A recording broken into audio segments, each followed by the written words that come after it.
So, there's been drama in the Hazbin hotel community, and I'm curious to know what it is. So last time I watched one of lmao's videos about Hazbin drama, he commented on the video, lmao. So I feel like we should definitely peek in on what's been going on, because I love Helluva Boss, and I know that a lot of hate's been happening in the Helluva Boss community in general, so I'm down to jump right in and see what's been going on. The rise of the Hazbin hatedom.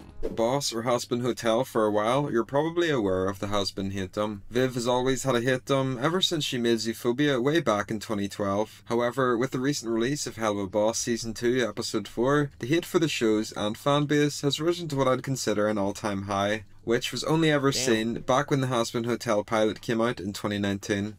Really? People are hating on it that much? I feel like the people that hate on it are just the, like, the YouTuber brainlets that are saying, Helluva Boss is not so good anymore because it's following a serialized story instead of every single video being a separate episode. Yes. In this video, I'm going to explain what the hatedom is, why it exists, how it ties into Vtube shows, and then lastly, give my thoughts on some of the issues with it. So, before we go in depth, it's important to understand what the Hazbin hatedom is. The Hazbin hatedom is pretty self-explanatory. Every time it says hatedom, it translates into something. Broadly refers to the hate for Helluva Boss and Hazbin Hotel. It's important to separate criticism from hate. Criticism is just providing Every time he says hate, it's just it doesn't know what that word is. Issues with the shows, such as pointing out specific plot points, and that's completely fine. However, the issue is when statements are hateful in nature. As I will continue to discuss in the rest of the video, there's multiple reasons as to why Vtube and her shows are hated so much. Okay. The first reason that Hazbin Hotel and Helluva Boss receive such heavy criticism is because of their creator, Vtube. I've covered Vivzy and her past controversies extensively on my channel, but basically there's a variety of dramas or controversies Viv has been involved with over time. Yeah, but they all feel like such like little minor nothing burger dramas. Like you compare this to the crazy stuff that goes on in other communities and this seems so small. Since there's so many, people automatically assume that they're true and don't bother to do any research. This is especially problematic on sites like Twitter or Tumblr, where people create long threads listing everything bad Viv has done. However, if you analyse some of these dramas with a finer lens, you will realise that the majority of them are nothing burgers. I don't think Viv is a flawless person, and she's definitely made some mistakes over the years. However, the statements people say about I feel like most of the mistakes that I've seen her make are just her interactions with people that are hating on her, the shows, or the community as a whole are vile. On Twitter, for example, people are unable to separate art from artist. As a result of this, if you support or watch Hazbin Hotel or Helluva Boss, or play Hogwarts Legacy. Oh, why did I do this? Many people will automatically assume you're a bad person. One common trend is to automatically block supporters of the shows regardless of their opinions. Bro, that's every freaking community of every show ever. People get blocked because they're Nux fans. Like, come on, bro. I've had this happen to me many times, and anytime a new episode comes out, people will repost all of Vivzy's old dramas in an effort to bring negative publicity to the shows. Dude, that happens to me. Dude, if the hate, quote unquote, that Vtube gets is like in the same tier as the hate that I get, I'm waiting for someone to make the rise of the Nux hatedom, okay? I would love to see any of that stuff. Better not be any Nux fans in chat right now. One example I saw was a tweet saying not to interact with them if you support Vtube. When someone countered their tweet by pointing out most of the controversies were debunked, the original poster replied with, "I don't care if they're fake or not, I don't like her at all." Also, if you're Dude, that happened to me. It's like, I still get so many comments and people saying, "You support Nux? Didn't he like dox a whole bunch of VTubers?" If you're a supporter, I'll block you. This example just perfectly articulates the issue. Rather than do research on the topic or watch a 30-minute video that debunks everything, people would rather do tweets bashing Viv or the show and block any fans who dare challenge them. If you have a Hazbin or Helluva Boss profile picture, people will point that out as a bad thing and call you well, they do the same thing about an anime profile picture. A Vtube dick rider. It's basically a catch-22, where if you stand back and let these people spread false garbage, then it just gets spread to a wider audience. However, if you counter and debunk their claims, you'll get dogpiled and labelled a Vtube dick rider. It's bizarre.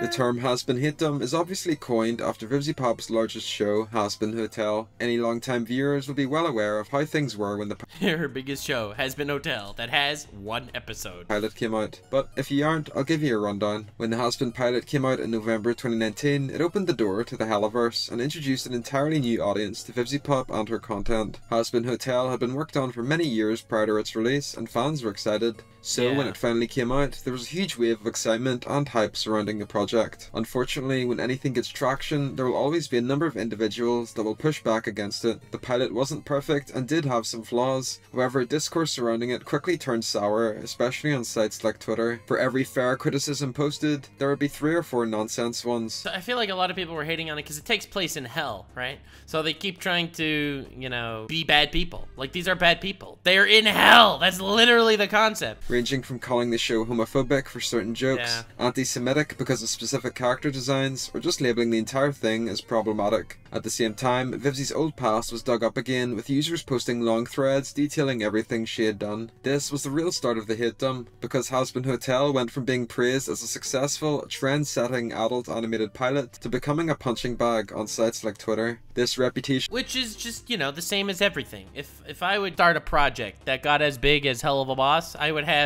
this same exact feedback. I don't feel like this is necessarily like the rise of the hatedom as much as popular, slightly controversial figure gets more popular. Clung to the show and continues to this day. Anytime new content was posted, such as the Addict music video, the show being picked up by which is fire, by the way, that Addict music video. A24, or the release of new sneak peeks and trailers, the negative perception and Vivzi's past dramas loom over the project like a shadow. Hot off the success of Hazbin Hotel, Vivzi started work on another adult animated comedy series. This one, titled Helluva Boss, focused on a different group of characters, but in the same universe as Hazbin Hotel. This show served the purpose of developing the lore and story of the Hazbin Hotel universe, while simultaneously keeping fans happy while Hazbin Hotel was in development. Similarly to Hazbin, Helluva Boss was heralded as another fantastic piece of indie content. Yeah, Helluva Boss it really is. It's a massive step for indie animation. This is taking power from the corpos that are canceling Inside Job Season 2, you know? Are high in terms of quality, and as a result, many other indie animated shows that came out after, such as Lackadaisy, Satina, and Farfetched, are compared to it regularly. As Helluva Boss progressed, fans fell in love with the setting and characters. It was similar to Hazbin, but offered a different take on the universe. It also featured fantastic voice work from actors like Richard Horvitz and Brandon Rogers. The first bump in the road, however, was after part 1 of the Season 1 finale. This episode, I can tell you firsthand, was the peak of the series in terms of popularity. And quality. That episode was insane. Anything uploaded around the time of the release would get millions of views, and the fandom was at peak popularity. This episode was the first one where some people would begin to exit the show, however. Episode 7 had a heavy focus on the relationship of Stolas and Blitz. As a result, some fans worried the show was taking a turn into a direction they weren't happy with. As a result, some left. To make matters worse, episode 7 was the first part of a 2-part finale. The second part was meant to release a couple months after, but it never did. However, this wait turned from days, to weeks, to months, to years. It's 2023 and the lost episode hasn't been released. Vivzi and the team posted an update informing fans that the episode was postponed due to legal issues. They're not able to discuss exactly why the episode was delayed. So I heard it was for copyright reasons, like they used a song or something that was copyrighted, or they got into beef with some voice actor. Like that's what I heard. But again, that's not a reason to hate the show. This is an indie group. This is someone that's basically building something from scratch. They don't have that corporate money. But they promised fans it'll be released whenever they can. After this announcement, some fans turned on the series and blamed Spindle and Vivzi for poor planning. Many left as a result, and the fandom took a hit in popularity. Since there was a 7-month gap between the release of the Season 2 trailer and the release of Season 2 Episode 1, this led to a max exodus. Content creators especially left the series, and this is why I'm one of the few channels to still produce content on the shows. All the other ones with sizable audiences quit YouTube. This large gap also severely damaged the performance of any media related to the show in the YouTube algorithm. I can tell again, but this isn't necessarily criticism towards the show. I agree with the points you're making, but none of these are real reasons as to why there should be a hatedom for Hazbin Hotel. You from first-hand experience that anything released around the release of the Season 1 finale would do fantastic and get millions of impressions, whereas any content uploaded now would get about a quarter of that. Many fans have also pointed out that the views have declined slowly on each episode as the series has progressed. Again, that's sort of true, right? Season 6, episode 6 got more than episodes 4 and 5, for example. But also, that's just because those are older, right? Like, they're older. They've been... Every time a new episode comes out, all the previous episodes get views. Personally, really, I think this has to do with the YouTube algorithm not promoting the stuff as much as it used to. In July 2022, episode 1 of season 2 was released. With the release of this episode, more videos would be posted that would critique the episode. Fans would also start to discuss certain plot points within the show, such as many labeling Blitz and Stolas' meeting as a retcon, along with a change in Stella's personality. Although this episode was broadly well received, it was the first episode to be criticised on a significant scale, and this trend would continue for the rest of season 2. I think it's just because it's so story-focused now. Helluva became so much more story-focused and serialized as opposed to every episode being a self-enclosed situation. Which, again, I actually respect. I like the character, so I respect that. However,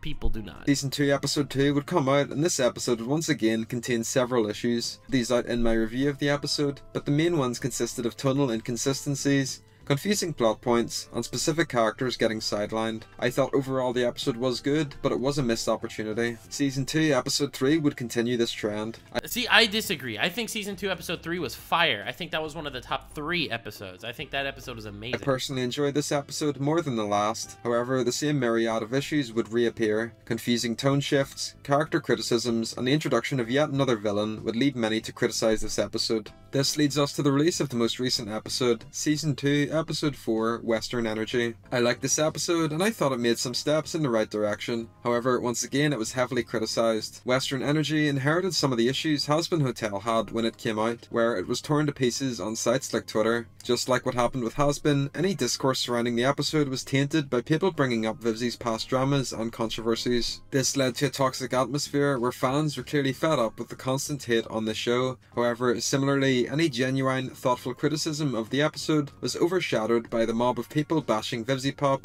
the show. Yeah, I don't know. I feel like that's just everything popular on YouTube at this point. Fans. If we were to take a look at Season 2 Episode 1, it caused people to raise their eyebrows at the series. Episode 2 was when the bombs were put down, Episode 3 lit the fuse, and Episode 4 was when they exploded. The atmosphere surrounding the show had hit the melting point, and criticism for the show was at an all-time high. Again, I think that that's partially because criticism gets views. Here's the hot take when it comes to YouTube criticism. Are you ready for an incredibly hot take? A nuclear take, as it will. Every person that wants to get views on YouTube needs to be extreme. You need to either be extremely right-wing or extremely left-wing, extremely progressive or extremely based, as it were. You need to either love something or hate something. If all your opinions are neutral, no one will ever watch you and no one will ever care about you. That's my nuclear take. With the history of the hatedom surrounding Vivzi and our 2 shows out of the way, I think it's time to get into my thoughts on it all. The first thing that's worth addressing is the atmosphere surrounding criticism of the 2 shows. One common opinion I've seen is that the Hazbin Hotel and Helluva Boss community can't take criticism. I personally disagree with this take, especially since criticism occurs in any piece of media, especially one which is on the internet. Unfortunately, just like in many other shows, there exists a subsection of the community which are particularly abrasive towards any criticism. This was conveyed the other week when another YouTuber, Cartoonshi, did a review criticizing the show. Although I don't See, but like, look at the title. Painfully flawed. That's the title. Conveyed the other week when another YouTuber, Cartoonshi, did a review criticizing the show. Although I don't agree with everything mentioned in the video, especially the sections related to Vivzi's Twitter, after the video, Cartoonshi received heavy backlash, and in particular harassment from a small group of deranged Twitter users. This was obviously appalling behaviour, and you can easily engage with discussion around the show without resorting to harassment or brigading on Twitter. It's an unfortunate situation. True, I've never been harassed or brigaded on Twitter. Since something like that's never happened to me, I can't even relate. Like this, which damages the overall reputation of the community and leads to people labelling it as unable to take criticism. These bad faith individuals ruin it for everyone, basically. Another thing worth mentioning is the prevalence of headcanons within both shows. Since the shows have been in development for so long, and with the long wait between episodes, fans have created their own lore or theories in their head. When the episodes eventually come out and obviously don't follow what these viewers have expected, they get angry and bash the writers or the team. One example of this, which I mentioned in previous videos, was the Fostis Alistair situation. Basically, a couple years ago, one of the most popular ships was Alistair and Charlie. Eventually, one of the past spindle artists confirmed that Alistair was was asexual. After this news, Charles Alistair's shippers had a complete meltdown that their headcanon was shattered, and as a result, they harassed Fostis and Vtube. True. Did you hear about this whole thing? I think it was in Tokyo Ghoul. That was the worst thing I've ever seen. That there was such a prevalent headcanon that when something happened in the story that wasn't everyone's headcanon, they just lost their mind and started sending death threats to the Tokyo Ghoul writer. This situation conveys exactly the issues with headcanons. Although sometimes the story may go in directions we don't like, we have to provide constructive feedback and not get toxic. Spindlehorse shouldn't have to adhere to your headcanons. It's their story and they can do what they want. I can understand why fans are defensive towards criticism, especially when, at least on Twitter, a significant amount of the criticism is not actually criticism, but just hate disguised as such. Overall, I think fans are receptive to criticism and are able to debate and discuss these ideas. On the other hand, however, on sites like Twitter, there is a lot of people that rally behind a vocal minority and boost hateful tweets without providing context. One example was when an out-of-context clip of Blitz was shared on Twitter. The clip showed Blitz swearing, and as a result, Twitter users wrote the show off as a Family Guy or South Park clone with terrible jokes. Seeing these tweets with 30k likes gives off the atmosphere that everyone hates the show. However, in reality, it's just a vocal minority tweeting this stuff, and then you have a bunch of sheep liking whatever is on their Twitter feed without thinking, which inflates the numbers and makes it look like the show is hated by everyone when it isn't. It's just Twitter. Twitter hates on everything. No matter what you're saying, Twitter is gonna hate on you. That's just par for the course. That's just Twittering. Example of the hate I saw was when a friend of mine, Maria, did a positive tweet about the show on Twitter. In her tweet she said, "What's up with all the negative videos about Helluva Boss? Let's change that. Here's a funny Blitzo gif." Immediately after, she was sent a clip from Toy Story that basically told her to hang herself. Twitter staff perceived this as hateful conduct and deleted it, thankfully. This situation perfectly demonstrates how unhinged some of the people bashing the show are. If you support the show or are a fan, you'll get added to block lists or bashed repeatedly. Similarly, if you give fair criticism, it will get thrown out the window because, like with anything, the vocal minority will give bad faith arguments that overshadow the fair ones. There's also a problem where people will jump onto constructive feedback and berate them instead of engaging peacefully. I think it definitely goes both ways. It's like criticism is totally valid, and calling all criticism hate is just never gonna work. Two-way street. I feel like fans as a whole should be a bit more fair to criticism, especially if they're just giving their opinions and providing constructive feedback. On the flip side, I feel like fans are given too much hate just for liking a show. You shouldn't be berated or told to end your life because of a tweet about an animated show. I mean, that's basically for anything in the world. Like, there's no excuse for a lot of these basement dwellers on Twitter doing any of this stuff. So yeah, that's my thoughts and a bit of backstory surrounding the Hazbin hatedom. I was originally going to make this video back in April, but was a little busy with university assignments and other videos that needed done. However, with the recent release of the episode and the criticism surrounding it, I thought it was important to do a video about it. Vtube and her shows have always gotten a disproportionate amount of hate, even when the criticism has some valid aspects. I hope that in the future, the atmosphere relaxes a bit and everyone calms down a little. It's so wild. I guess I'm just much more of a casual fan than I expected. I see the occasional hate tweets, but I write that off. I've seen more hate tweets. Anytime that I see myself getting more hate than something else, maybe this is actually like a flaw. I never even considered something like this. Whenever I see something get hate or get canceled, but the cancellation or the hate that they get is on a lesser level than the hate that I've received, I'm just like, whatever, that's normal. I'm not holding my breath though. If you have any thoughts, please feel free to leave them in the comments down below. Thanks for watching. That was a good video. I appreciate it. Thanks for spelling it out. Yeah, that's just me. You're your casual boy here, Nuxanor. Like, subscribe, and follow me on Twitch. Stay weird, fam.